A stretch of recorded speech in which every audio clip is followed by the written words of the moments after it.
15 साल। किसी की जिंदगी से अगर अचानक गायब हो जाए तो क्या बचेगा? नोबिता को सच का पहला सबूत मिल चुका था, लेकिन अस्पताल के अंधेरे में अब कोई उसकी तरफ बढ़ रहा था। अगर आपको डार्क फैंटेसी, मिस्ट्री और इमोशनल सिनेमैटिक स्टोरीज पसंद हैं, तो वीडियो को लाइक करें, चैनल को सब्सक्राइब करें और अपने दोस्तों के साथ शेयर करना बिल्कुल मत भूलिए। अगर आप इस सीरीज में नए हैं तो पहले पिछला एपिसोड जरूर देख लें, और अगर आप पिछला एपिसोड देख चुके हैं तो बिना किसी देरी के चलिए शुरू करते हैं आज की कहानी। नोबिता की नजर कैलेंडर पर जम गई। उसने एक बार फिर डेट पढ़ी, फिर दोबारा। नहीं, ये गलत था। ये होना ही नहीं चाहिए था। उसके हाथ धीरे धीरे कांपने लगे। उसने कैलेंडर को दीवार से उतार लिया। शायद उसकी आंखें धोखा दे रही थीं, लेकिन डेट वही थी। उस दिन और आज के बीच 15 साल बीत चुके थे। नहीं, मैं तो बस। उसने अपना सिर पकड़ लिया। उसके दिमाग में अजीब सी आवाजें गूंजने लगीं। एक औरत की हंसी, एक आदमी की आवाज, एक छोटा सा घर, और फिर सब कुछ टूटने की जोर की आवाज। धड़ाम। नोबिता एकदम से घुटनों पर गिर गया। उसने अपने कान दोनों हाथों से बंद कर लिए। बस, बस, बस। उसकी सांसें इतनी तेज चल रही थीं जैसे अभी बेहोश हो जाएगा। कुछ सेकंड बाद सब कुछ फिर शांत हो गया। सिर्फ उसकी सांसों की आवाज बच गई। उसने धीरे से अपनी आंखें खोली। कैलेंडर अब भी उसके हाथ में था। 15 साल, उसकी पूरी जिंदगी, जैसे किसी ने उससे चुरा ली हो। उसने धीरे से कॉरिडोर की तरफ देखा। अब उसे एक ही चीज चाहिए थी।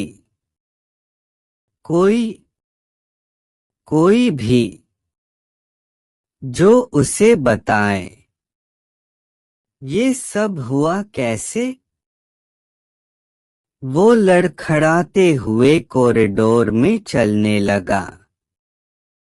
हर रूम का दरवाजा खुला हुआ था। किसी बेड पर कोई नहीं, किसी कुर्सी पर कोई नहीं। रिसेप्शन तक पहुंचते पहुंचते उसका गला सूख चुका था।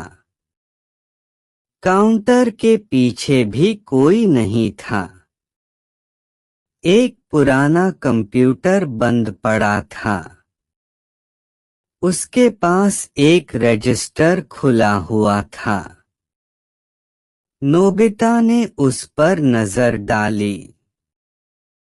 उसमें कई पेशेंट्स के नाम लिखे थे। कुछ के आगे डिस्चार्ज लिखा था, कुछ के आगे एक्सपायर्ड। उसने जल्दी से पेजेस पलटने शुरू किए। अचानक उसकी उंगली एक नाम पर रुक गई। नोबिता।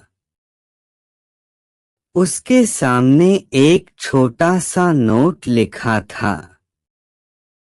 उसने उसे पढ़ना ही चाहा था कि अचानक पूरे हॉस्पिटल की लाइट्स एक बार झिलमिला उठीं। टक, फिर अंधेरा। सिर्फ इमरजेंसी लाइट्स की लाल रोशनी पूरे कॉरिडोर में फैल गई। और उसी सन्नाटे में रिसेप्शन के पीछे से किसी के धीरे धीरे चलने की आवाज आई। टप टप टप। नोबिता ने सांस रोक ली। वहां कोई था। तो दोस्तों, आज की कहानी यहीं पर खत्म होती है। आज के इस एपिसोड में नोबिता को यकीन हो जाता है कि वह सचमुच पूरे 15 साल तक कोमा में रहा था। इस सच्चाई को स्वीकार करना उसके लिए बेहद दर्दनाक साबित होता है और उसकी बिखरी हुई यादें उसे अंदर तक झकझोर देती हैं। जवाबों की तलाश में वह पूरे अस्पताल में भटकता है, लेकिन उसे हर जगह सिर्फ सन्नाटा ही मिलता है।